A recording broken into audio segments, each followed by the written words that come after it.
नमस्कार मित्रों अक्सर विवाह संबंध में युवा वर्ग से पूछे जाने वाले सवालों में लव मैरिज के योग कुंडली में है या नहीं है, यह सवाल होता है। क्या लव मैरिज सफल होगा, यह सवाल भी बार बार आता है। ऐसे सवाल मन में आना बिल्कुल स्वाभाविक सी बात है। आज कुंडली के माध्यम से किन ग्रह स्थितियों के कारण लव मैरिज होता है या लव मैरिज की संभावना बन जाती है, उन ग्रह स्थितियों को हम समझने वाले हैं तथा लव मैरिज की सफलता या विफलता के लिए कौन से ग्रह या कौन से योग कारणीभूत होते हैं उन्हें भी समझेंगे। ऐसी ग्रह स्थिति के पीछे तर्क क्या है, लॉजिक क्या है, उसे भी समझेंगे, क्योंकि समझ के साथ चलेंगे तो अभ्यास को कभी नहीं भूलेंगे। कार्यक्रम के आखिर में शुक्र मंगल योग के ऊपर भी तर्कपूर्ण विचार रखे हैं, उन्हें भी अवश्य समझ ले। किसी भी प्रश्न के लिए अगर कुंडली देखे तो कम से कम 3 बातों का विचार कुंडली में करना अनिवार्य होता है। वे 3 बातें कौन सी हैं? तो वे बातें हैं भाव, भावेश और कारक ग्रह। यहां पर प्रश्न का अगर बारीकी से विचार करें, जैसे प्रश्न है कि मेरा प्रेम विवाह होगा क्या, इस प्रश्न संबंधित कौन सा भाव आएगा। यहां पर नए विद्यार्थी दिए जाने वाले चार्ट का प्रयोग कर सकते हैं। प्रश्न विवाह संबंध में है, इस कारण सप्तम भाव का विचार करना होगा, क्योंकि सप्तम भाव से विवाह, वैवाहिक सौख्य, वैवाहिक जोड़ीदार का स्वभाव आदि बातों का विचार होता है। अब प्रश्न की ओर देखें तो प्रश्न है कि प्रश्न क्या है कि मेरा प्रेम विवाह होगा क्या, यानी इस प्रश्न में प्रेम विवाह ये 2 अलग बातें हैं। इस कारण विवाह के लिए सप्तम भाव का विचार करेंगे ही, लेकिन प्रेम के लिए पंचम भाव का विचार करना होगा, क्योंकि पंचम भाव से प्रेम प्रकरण, प्रणय सौख्य आदि बातें देखी जाती हैं। अब फिर से प्रश्न बारीकी से देखें तो मेरा प्रेम और विवाह ये 3 बातें हैं। इसमें मेरा ये शब्द हिडन हो सकता है, यानी सिर्फ प्रेम विवाह होगा क्या, ये हो सकता है, लेकिन प्रश्न किसके संदर्भ में है उससे संबंधित भाव का विचार भी अनिवार्य होता है। यहां प्रश्न खुद के लिए है और खुद का विचार प्रथम भाव यानी कि लग्न भाव से होता है, इस कारण लग्न भाव का विचार भी करना अनिवार्य हो जाता है।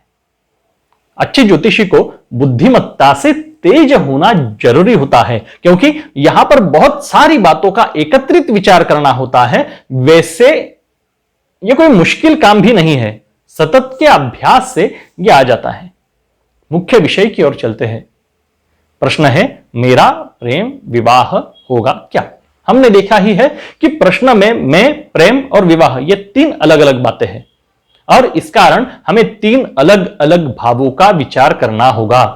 पहले मैं के लिए लग्न भाव, प्रेम के लिए पंचम भाव और विवाह के लिए सप्तम भाव का विचार करना होगा। मैं, प्रेम और विवाह जैसे ये तीनों प्रश्न में एकत्रित है, वैसे ही कुंडली में इनसे संबंधित भावेशों का या भावों का आपस में संबंध आए तो प्रेम विवाह का योग बनता है। प्रेम तथा विवाह के कारक ग्रह शुक्र का विचार करना भी जरूरी है। आगे कुछ उदाहरण कुंडलियों से समझते हैं। यहां पर हम सिर्फ लग्न कुंडली का ही विचार करेंगे। जो कुंडली आपके सामने दिख रही है उसमें देखिए कि लव मैरिज की योग है या नहीं। हमने समझा ही है कि हमें लग्न, पंचम और सप्तम भाव से संबंधित विचार करना है तथा प्रेम और विवाह के कारक शुक्र का भी विचार करना है। इस कुंडली में हम इनके संबंध को देखेंगे। इस कुंडली में लग्न भाव में 6 आंकड़ा है, यानी कन्या राशि है। कन्या राशि के स्वामी है बुध। बुध को देखिए, बुध पंचम भाव में मकर राशि में स्थित है।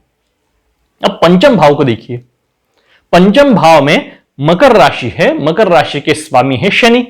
अब शनि को देखिए, शनि लग्न भाव में कन्या राशि में स्थित है। यहां पर लग्नेश बुध पंचमेश शनि की राशि में और पंचमेश शनि लग्नेश बुध की राशि में है, यानी लग्न भाव और पंचम भाव में अन्योन्य संबंध है। इसे दूसरे तरीके से भी समझते हैं। लग्नेश पंचम भाव में यानी लग्न भाव अधिक पंचम भाव, इस फॉर्मूला में इन भावों से देखी जाने वाली बातों को रखे तो लग्न भाव से खुद और पंचम भाव से प्रेम प्रकरण ये जोड़ी आती है। तथा पंचमेश लग्न भाव में यानी पंचम भाव अधिक लग्न भाव, इसमें भी इन भावों से देखी जाने वाली बातों को रखे तो पंचम भाव से प्रेम प्रकरण और लग्न भाव से खुद ये जोड़ी आती है। इसको तर्क बुद्धि से समझे तो प्रेम प्रकरण संभव है। अब सप्तम भाव यानी विवाह के भाव का विचार करें तो सप्तम भाव में 12 आंकड़ा है, यानी मीन राशि है वहां पर। अब मीन राशि के स्वामी ग्रह गुरु द्वितीय भाव में तुला राशि में हैं। यहां पर प्रारंभिक दृष्टि से सप्तमेश यानी विवाह के साथ पंचमेश यानी प्रेम प्रकरण या लग्नेश यानी खुद का कोई संबंध नहीं दिख रहा है, लेकिन शनि की सप्तम दृष्टि सप्तम भाव पर है। इसे कैसे समझेंगे? तो पंचमेश लग्न में बैठकर सप्तम भाव पर दृष्टि डाल रहे हैं। इसे एक सूत्र में बांधे, यानी पंचमेश अधिक लग्न भाव अधिक सप्तम भाव। इन सबसे क्या पता चलता है? तो पंचम भाव से प्रेम प्रकरण देखते हैं, इस कारण इसका स्वामी यानी पंचमेश भी प्रेम प्रकरण से संबंधित फलित देगा। अब सूत्र में फलित भरते हैं। पंचमेश से प्रेम प्रकरण, लग्न भाव से खुद और सप्तम भाव से विवाह, इन सब का एकत्रित विचार करें तो प्रेम विवाह होगा। यही तर्कपूर्ण उत्तर सामने आता है। अब एक और बात से भी इसे समझते हैं।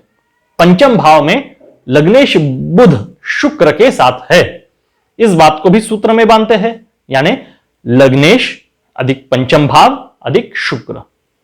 इन बातों में क्लिष्टता को टालने हेतु हमने बुध का तथा मकर राशि का विचार नहीं किया है, तथा पहले तैयार किए हुए सूत्र में शनि और कन्या राशि का भी विचार नहीं किया है। इनसे विषय की सूक्ष्मता में हम जा सकते थे, लेकिन हमारा विषय सिर्फ प्रेम विवाह होगा क्या, यही तक हमने सीमित रखा है। यहां पर कहे सूत्र में अगर फलित को भरे तो लग्नेश से खुद, पंचम भाव से प्रेम प्रकरण और शुक्र से विवाह, ये बातें सामने आती है। इन बातों से भी कुंडली धारक का प्रेम विवाह होगा, यही पता चल रहा है।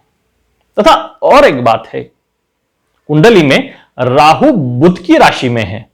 राहु जिस राशि में है उस राशि स्वामी के अनुसार फलित देते हैं, तथा जिन ग्रहों के साथ संबंध में होते हैं उनके अनुसार फलित देते हैं। इस कुंडली में राहु बुध की राशि में है, बुध लग्नेश होकर पंचम भाव में है। अब स्थूल दृष्टि से बुध के फलितों को अगर समझे तो सूत्र में ऐसे कह सकते हैं कि लग्न भाव अधिक पंचम भाव। सूत्र में कारक बातों को भरे तो क्या पता चलेगा? तो लग्न भाव से खुद और पंचम भाव से प्रेम प्रकरण, यानी प्रेम प्रकरण होंगे, ये फलित बुध के मिल रहे हैं। राहु के ऊपर शनि की भी दशम दृष्टि है। अब शनि के फलित हमने समझे ही है कि शनि पंचमेश होकर लग्न भाव से सप्तम भाव पर दृष्टि होने के कारण प्रेम विवाह करा सकते हैं। अब राहु का इन ग्रहों से संबंध होने के कारण इन्हीं फलितों को दृष्टि योग से वो रिफ्लेक्ट करेंगे। अब कुंडली में देखिए, राहु दशम भाव में होकर यानी कर्म भाव में होकर द्वितीय स्थान में बैठे गुरु पर नवम वक्र दृष्टि से देख रहे हैं। गुरु सप्तम भाव के भी स्वामी है, तो इन सभी बातों को सूत्र में बांधते हैं। तो सूत्र क्या बनेगा? तो पहले राहु अधिक सप्तमेश, इसमें अगर इनके फलित यानी कारक बातें डालिए तो राहु से प्रेम प्रकरण आदि हमने देखे हैं। राहु ये फलित दे सकते हैं बुध और शनि के कारण, और सप्तमेश से विवाह, गुरु से विवाह, यानी इस योग से भी प्रेम विवाह होगा, यही संकेत मिल रहे हैं। अब और भी कुछ कुंडलियां लेंगे, संक्षेप में समझेंगे उनको। तो देखिए, जो कुंडली आपके सामने दिख रही है, अभी अलग कुंडलियां लेते हैं। एक कुंडली तो समझ ले, और भी 13-14 कुंडलियां हम देखने वाले हैं। तो जो कुंडली आपके सामने दिख रही है, इसमें खुद अधिक प्रेम प्रकरण अधिक विवाह, यानी लग्न भाव अधिक पंचम भाव अधिक सप्तम भाव, इनके संबंधों को ढूंढते हैं। इसमें पंचम भाव का स्वामी मंगल लग्न भाव में विवाह कारक शुक्र के साथ बैठकर सप्तम भाव पर दृष्टि डाल रहा है, तथा राहु शुक्र की राशि में बैठकर सप्तमेश बुध पर 12वीं दृष्टि डाल रहा है, तथा शुक्र लग्न भाव में ही है। इससे प्रथम, पंचम और सप्तम भाव का संबंध आ रहे हैं। और कुछ कुंडलियां संक्षेप में समझते हैं। जो कुंडली अभी आपके सामने है उसमें पंचमेश शनि की तृतीय दृष्टि सप्तम भाव पर तथा सप्तम दृष्टि लग्नेश बुध पर, सप्तमेश गुरु लग्न भाव में तथा सप्तमेश गुरु की पंचम दृष्टि पंचम भाव पर और सप्तम दृष्टि सप्तम भाव पर है। कारक शुक्र भी लग्न भाव में सप्तमेश के साथ सप्तम भाव पर यानी कारक भाव पर दृष्टि डाल रहे हैं। इसमें भी लग्न, पंचम और सप्तम यानी में प्रेम प्रकरण और विवाह इनका संबंध आ रहा है, इन भावों का संबंध आ रहा है। और कुंडलियां देखते हैं समझने के लिए। अभी जो कुंडली आपके सामने है उसमें भी पंचमेश सूर्य सप्तमेश शुक्र की युति में व्यय भाव में लग्नेश मंगल की अष्टम दृष्टि में, लग्नेश मंगल पंचम भाव में है। इस सभी कुंडलियों में लग्न, पंचम और सप्तम भाव यानी इनसे देखी जाने वाली बातों में जैसे खुद लग्न से खुद, पंचम से प्रेम प्रकरण तथा सप्तम से विवाह, इनमें आपसी कुछ ना कुछ संबंध जरूर है। और कुंडलियां देखते हैं, इन सभी कुंडली धारक जातकों का प्रेम विवाह हो चुका है। अब जो कुंडली आपके सामने है उसमें पंचमेश और सप्तमेश अन्योन्य योग है, यानी पंचमेश चंद्र सप्तम भाव में बुध की राशि में तथा सप्तमेश बुध पंचम भाव में चंद्र की राशि में है। और राहु लग्न भाव से लग्नेश का अनुसरण करते हुए पंचम और सप्तम भाव पर दृष्टि डाल रहे हैं। विवाह कारक शुक्र भी लग्नेश गुरु के साथ है। इस कुंडली में सप्तमेश शुक्र और लग्नेश मंगल की युति व्यय भाव में पंचमेश गुरु से दृष्ट है। अब जो कुंडली है इस कुंडली में लग्नेश शनि पंचम भाव में बैठकर सप्तम भाव को पूर्ण दृष्टि से देख रहे हैं तथा सप्तमेश सप्तम भाव में बैठकर लग्न भाव को पूर्ण दृष्टि से देख रहे हैं। अब और कुंडलियां देखते हैं। अब इस कुंडली में भी खुद प्रेम प्रकरण और विवाह इनके बीच कुछ संबंध है या नहीं उसे भी देखते हैं, यानी लग्न, पंचम और सप्तम भाव में कुछ आपसी संबंध है या नहीं उसे देखते हैं। यहां पर लग्नेश मंगल पंचम भाव में, सप्तमेश शुक्र लग्न भाव में तथा पंचमेश सूर्य व्यय भाव में राहु के साथ है। राहु सूर्य का प्रतिनिधित्व कर रहे हुए 12वीं वक्र दृष्टि से लग्न भाव और विवाह कारक शुक्र को देख रहे हैं। यहां पर प्रेम विवाह के पूर्ण योग नजर आ रहे हैं। और कुछ कुंडलियां योग की पुष्टि के लिए देखते हैं। अब जो कुंडली आप देख रहे हैं इसमें लग्नेश बुध पंचम भाव में, पंचमेश शुक्र सप्तम भाव में सप्तमेश गुरु के साथ तथा दृष्टि योग का भी विचार करें तो पंचमेश शुक्र सप्तम भाव में बैठकर तथा सप्तमेश गुरु सप्तम भाव में बैठकर लग्न भाव पर दृष्टि डाल रहे हैं। इन योगों में भी लग्न यानी खुद, पंचम भाव यानी प्रेम प्रकरण तथा सप्तम भाव यानी विवाह, इन बातों का जोड़ यानी कहीं ना कहीं संबंध जरूर है। और कुंडलियां देखते हैं। अब जो कुंडली आपके सामने आ रही है उसमें पंचमेश मंगल लग्न भाव में बैठकर सप्तम भाव को देख रहे हैं, यानी कि इसे सूत्र से ऐसे समझे तो पंचमेश अधिक लग्न भाव अधिक सप्तम भाव। अब सूत्र से देखी जाने वाली बातों को सूत्र में अगर भरे तो पंचम भाव से प्रेम प्रकरण, लग्न भाव से खुद और सप्तम भाव से विवाह, यानी खुद के प्रेम प्रकरण के कारण विवाह होगा। यह बात सामने आ रही है। सिर्फ एक योग से बात की पुष्टि नहीं हो सकती। इसके लिए लग्नेश और सप्तमेश के लग्न, पंचम, सप्तम से संबंध भी देखने होंगे। यहां सप्तमेश शनि पंचम भाव में बैठकर सप्तम भाव को तृतीय दृष्टि से देख रहे हैं। लग्नेश का विचार करें तो लग्नेश चंद्र पंचमेश मंगल तथा कारक शुक्र के साथ माला योग बना रहे हैं। कैसे? तो लग्नेश चंद्र बुध की राशि में, बुध शुक्र की राशि में, शुक्र मंगल की राशि में और मंगल फिर चंद्रमा की राशि में। यहां पर माला चंद्र से शुरू होकर चंद्र तक समाप्त हुई। माला योग के फलित कैसे मिलते हैं इसे हम बाद में किसी कार्यक्रम में समझेंगे, पर यहां सिर्फ हमें लग्न, पंचम, सप्तम और कारक शुक्र इनके बीच का संबंध ढूंढना है। अब इस कुंडली को भी देख लीजिए। इस कुंडली में भी वही बातें देखनी है। यहां पर लग्नेश बुध और सप्तमेश गुरु तथा कारक शुक्र एक साथ पंचम भाव में बैठे हैं। अब आप ही सूत्र तैयार करोगे तो स्वयं समझ जाओगे ये योग प्रेम विवाह होने के लिए काफी है। लेकिन और भी कुछ योग होते हैं जो लग्न, पंचम, सप्तम में संबंध दिखाते हैं, उन्हें भी समझना होगा। सप्तमेश गुरु पंचम भाव से लग्न भाव को नवम दृष्टि से देख रहे हैं तथा राहु गुरु की राशि में होने के कारण गुरु का प्रतिनिधित्व करते हुए सप्तम भाव से लग्न भाव को देख रहे हैं। पंचमे शनि सूर्य की राशि में, सूर्य गुरु की राशि में और गुरु फिर शनि की राशि में है। इस कुंडली में भी यह माला योग बन रहा है जिसमें पंचमेश और सप्तमेश भी है। इन योगों के कारण भी प्रेम विवाह के योग को पुष्टि ही मिलती है। और एक कुंडली देखते हैं।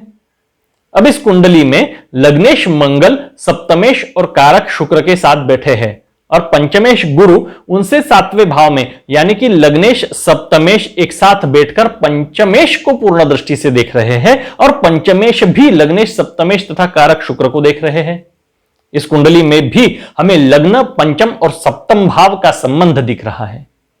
और भी बहुत सारी कुंडलियां हैं, लेकिन समय के कमी के कारण अभी इतना ही ठीक है। हमने इस कार्यक्रम में सीखा कि लव मैरिज के योग के लिए प्रायः लग्न, पंचम और सप्तम भाव से उनके भाव स्वामियों का इन्हीं भावों से या कुंडली में अन्य भावों से आपस में कुछ ना कुछ संबंध जरूर होता है।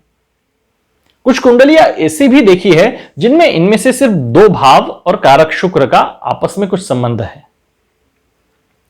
हमें तो बस सिर्फ लॉजिक से विचार करना है। इस कारण खुद प्रेम प्रकरण और विवाह इनकी जोड़ी को कुंडली में ढूंढना मात्र है और इसके लिए भाव, भावेश और कारक शुक्र इनसे देखी जाने वाली बातों का विचार करना अनिवार्य है।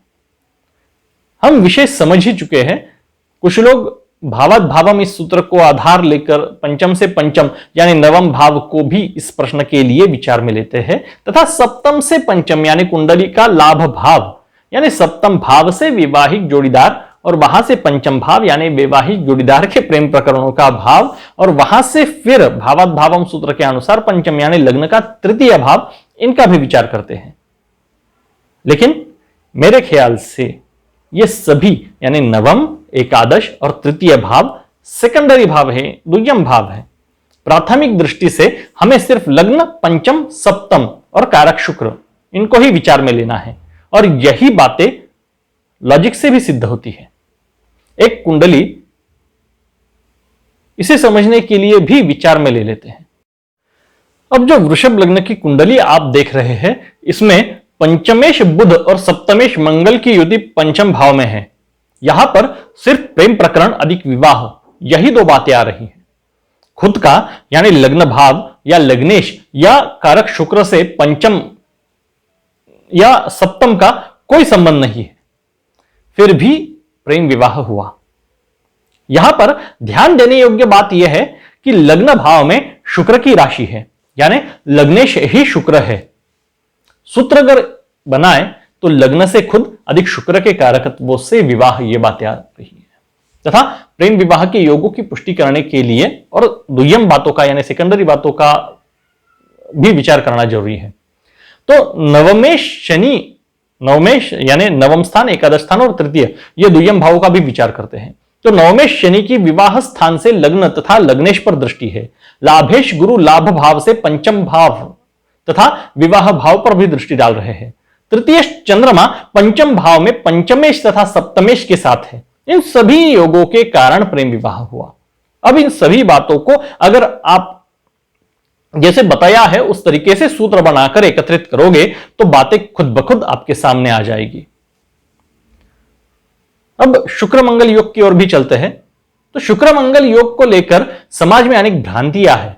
हम अगर लॉजिकल विचार करें और इस योग को भी सूत्र में बांधे तो शुक्र अधिक मंगल ऐसा सूत्र बनेगा। इसमें ग्रहों के कारकत्व अगर डाले तो शुक्र से प्रेम, विवाह, काम भावना, अधिक मंगल से धाड़स, उत्तेजना, शक्ति, पराक्रम आदि आते हैं। इनका एकत्रित विचार करें तो सिर्फ काम भावना में उत्तेजना, पराक्रम, धाड़स ये बातें आती है। यानी कि अग्नि तत्व के मंगल शुक्र की काम भावना को भड़काते हैं और ऐसे व्यक्तियों में यह भावना औरों की मात्रा में थोड़ी अधिक हो सकती है और इस विषय में ऐसे व्यक्ति आक्रामक भी हो सकते हैं, यही पता चलता है। यहां तो सिर्फ ग्रहों के कारकत्व का विचार हुआ है। ऐसे एकांगी विचार से हम व्यक्ति का प्रेम विवाह होगा या व्यक्ति के प्रेम प्रकरण हो सकते हैं, यह नहीं कह सकते। सटीक फलित को जानने के लिए हमें भाव, भावेश और कारक सभी के फलितों का एकत्रित विचार करना अनिवार्य होता है। आज के लिए इतना ही।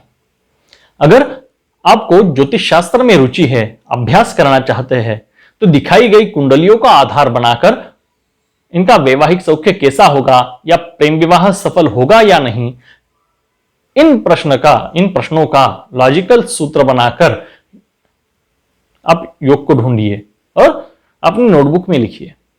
रेफरेंस के लिए मेरा पिछला वीडियो देख सकते हैं, उसकी लिंक डिस्क्रिप्शन में दी है। वैवाहिक सौख्य कैसा होगा इसके संदर्भ में वो वीडियो है।